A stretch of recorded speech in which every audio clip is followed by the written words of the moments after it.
Сәлем балалар, 3 сынып әдебиеттік оқу 16 сабақ жақсылық жасау борышың тақырыбы. Бүгін біз сурет бойынша мәтінді әңгімелей алатын боламыз. Бірінші тапсырма. Жақсылық жасау дегенді қалай түсінесің? Отбасы, табиғат, мектеп үшін қандай жақсылық жасай алатыныңды тізіп жаз. Мысал үшін, ата-анама қамқорлық жасап көмектесемін. Ал табиғатқа қоқыстарды жинап, тазалықты сақтаймын. Мектебім үшін өз сыныбымды таза ұстап, бөлме гүлдеріне күтім жасай аламын. Екінші тапсырма. Жақсылыққа жамандық бар ма? Осы сұраққа жауап іздей отырып оқы. Баланың айласы. Бір ғалым адам жапан далада келе жатып, аяқ астындағы бір үлкен тасқа сүрініп жығылыпты. Бұл тас адамға зиян келтіретін тас екен. Жолдан алып тастайын деп ойлады. Сол оймен тасты көтеріп еді, астынан сандық шықты. Сандықты ашып еді, ішінен бір жылан шығып ғалымға ұмтылды. «Шағамын», деді. Ғалым айтты, «Мен сені қараңғы, тар жерден тұтқындықтан жарыққа шығардым. Жақсылыққа жамандық бар ма?» Жылан айтты, «Бар». Ғалым айтты, «Олай болса біреуге жүгінелік, төре саған тисе шағарсың». Жылан да бұл сөзге тоқтады. Екеуі келе жатып, түйеге жолықты. Түйеге бұлар істерінің мәнісін айтып еді, түйе айтты, «Жақсылыққа жамандық бар. Не үшін десеңіз, мен адамның қанша ауыр жүгін, мүлкін тасып, өзімше қызмет етсем де, адам қай уақытта да шамамнан тысқары жүк артады. Жүре алмасам, ұрып, соғып ренжітеді». Жылан мұны естіп, ғұламаның мойнына бір оралды. Мұнан шығып, жеміс ағашына келіп жүгінді. Жеміс ағашы, «Жақсылыққа жамандық бар. Не үшін десеңіз, менің жемісіммен қанша адам күн көріп пайдаланып тұрса да, жемісімді қолымен алмай, түбімнен қатты ұрып, жемісімді жерге түсіріп алып жейді». Жылан ғалымның мойнына тағы бір оралды. Одан кейін итке жолығады. Ит те айтты, «Жақсылыққа жамандық бар. Мен күні-түні ұйықтамай, иемнің мүлкін, малын бағып қызмет қылып едім.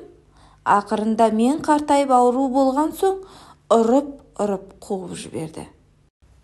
Ғалым айтты, «Енді тағы біреуге жүгінелік, төре тағы саған тисе шаға бер».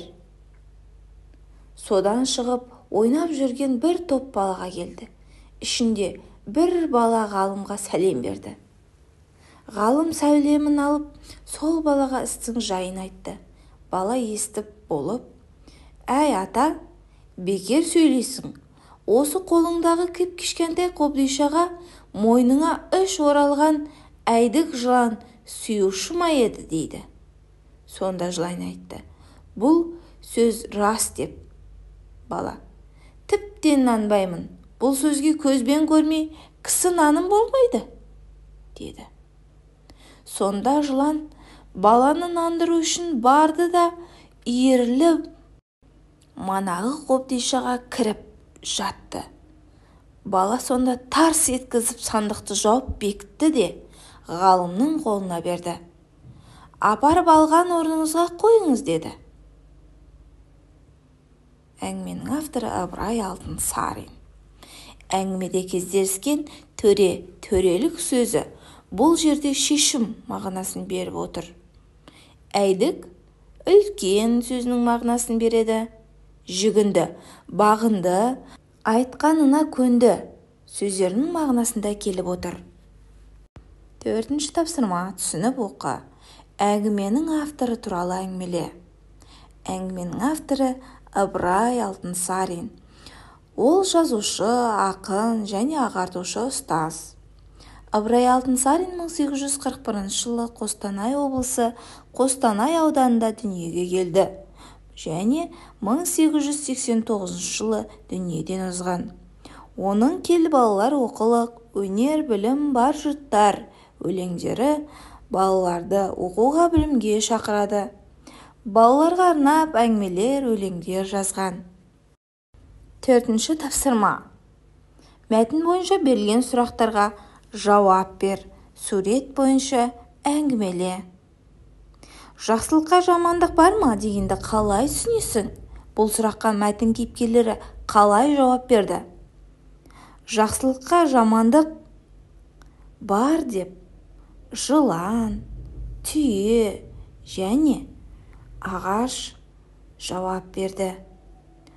Ал кішкентай ғана бала жақсылыққа жамандық жоқ екенін іспен дәлелдеп көрсетті. 5-ші тапсырма. Менің ойымша, өйткені, менің айтайын дегенім, себебі, өз пікірімді айтар болсам, оған дәлел деген сөз тіркестерін қолданып, өз пікіріңді білдір. Қалай ойлайсың? Жақсылық жасасаң, ол өзіңе жамандық болып қайта ма? Менің ойымша, жақсылық жасасаң, ол өзіңе жақсылық болып қайтады. Өйткені, жақсылыққа жақсылықпен жауап береді. 6-ші тапсырма. Мақалдың мағынасын мысал келтіру арқылы түсіндір. Жақсыға қылған жақсылық өміріңде тозбайды. Жаманға қылған жақсылық бір күнгідей болмайды.